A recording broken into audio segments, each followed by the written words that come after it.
नमस्कार दोस्तों, आपका स्वागत है। आज जो हम कहानी देखने वाले हैं, इस कहानी को हमने पहले भी देखा था। बहुत सारे लोग ऐसे दुख से गुजरते हैं दोस्तों, उनको मदद हो इसलिए कुछ ऐसी कहानियाँ मैं आपके सामने फिर से रखने की कोशिश करता हूँ। ये लॉरेन नाम के एक लड़की की कहानी है। उसने अपने पति को खोया था और अपने पति को खोने के बाद वो बहुत ही ज़्यादा दुख में चली गई। वो इतनी दुख में चली गई कि उसने ये सोचा कि अब मुझे जीवन में कुछ भी अर्थ नहीं है, इसलिए मैं इस दुनिया से चली जाती हूँ। और इसलिए दोस्तों उसने नींद की जो गोलियाँ होती है वो बहुत सारी खा ली। और उसके बाद लॉरेल हमसे ये कहती है कि जब उसने बहुत सारी गोलियाँ खाई तब वो अचानक उसको चक्कर आने लगे और वो नीचे गिर पड़ी।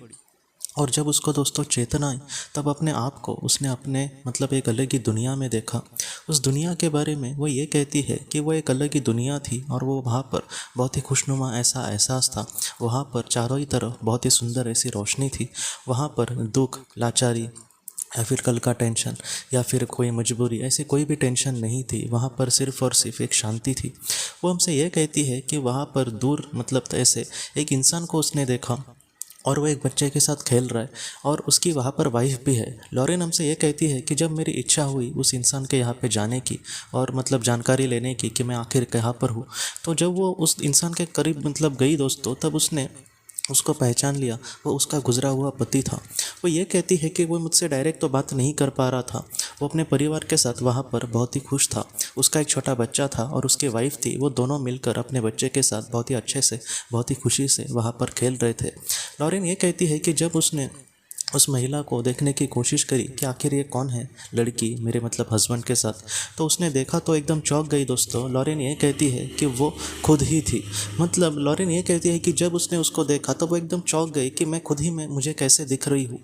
तब उसके अंदर कुछ ऐसे विचार डाले गए उस प्रकृति द्वारा कि ये तुम्हारा भविष्य का कोई एक जन्म है जहाँ पर तुम अपने पति को फिर से पाओगी। तुम दोनों बहुत ही खुशी से ज़िंदगी जियोगी।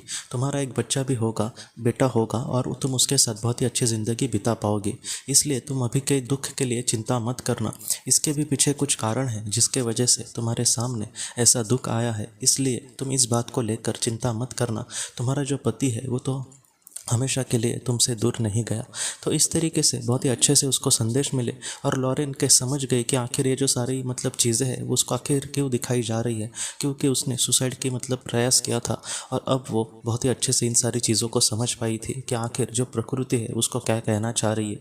और उसके बाद लॉरेन ये कहती है कि जो वातावरण था वो धीरे धीरे एकदम बदल गया और उसके बाद वो पृथ्वी पर फिर से लौट आई। वो ये कहती है कि पृथ्वी पर लौट आने के बाद उसके एक सहेली ने उसको अस्पताल में लेकर गई थी क्योंकि ये बेहोश पड़ी थी अपने घर पे। और उसके बाद दोस्तों धीरे धीरे वो ठीक हो गई।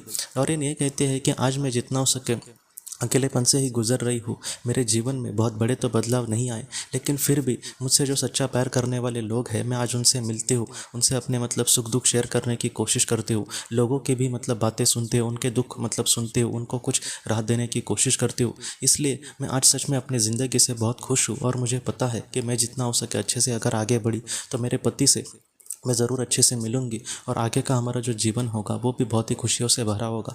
इसलिए आज के दुख को मैं नहीं देखती, मैं कल के सुख को देख रही हूँ। तो इस तरीके से लॉरेन अपनी ज़िंदगी बहुत ही अच्छे से जी रही है दोस्तों। ये जो कहानी है हमें सबसे बड़ी यही सीख देती है कि हमारे जीवन में ऐसे बहुत बार दुख आते हैं जिनसे उभरना एकदम इम्पॉसिबल हो जाता है, असंभव सा हमें लगता है। लेकिन ऐसे ही दिन हमेशा नहीं रहने वाले। एक दिन हमारे करीबी लोगों के साथ या फिर हमारे जो सपने हैं उसको साकार होकर हम बहुत ही खुशी से ज़िंदगी ज़रूर जी पाएंगे। इसलिए जितना हो सके अच्छे तरीके से, अच्छे विचारों से इस जीवन में आगे बढ़ना ये हमारे लिए बहुत ही ज़्यादा महत्वपूर्ण है दोस्तों। तो दोस्तों हम अपने अगले वीडियो में मिलते हैं। आप अपना, अपने परिवार का ख्याल रखना। आपका बहुत बहुत धन्यवाद। ज़िंदगी की रोशनी की तरफ से इस महीने में हम कुछ ऐसे बच्चों को मदद करने की कोशिश करेंगे जो बहुत ही ज़्यादा गरीब हैं। उनके नोटबुक्स के लिए, उनके किताबों के लिए और उसके साथ साथ उनके यूनिफॉर्म के लिए हम कुछ उनको मदद करेंगे।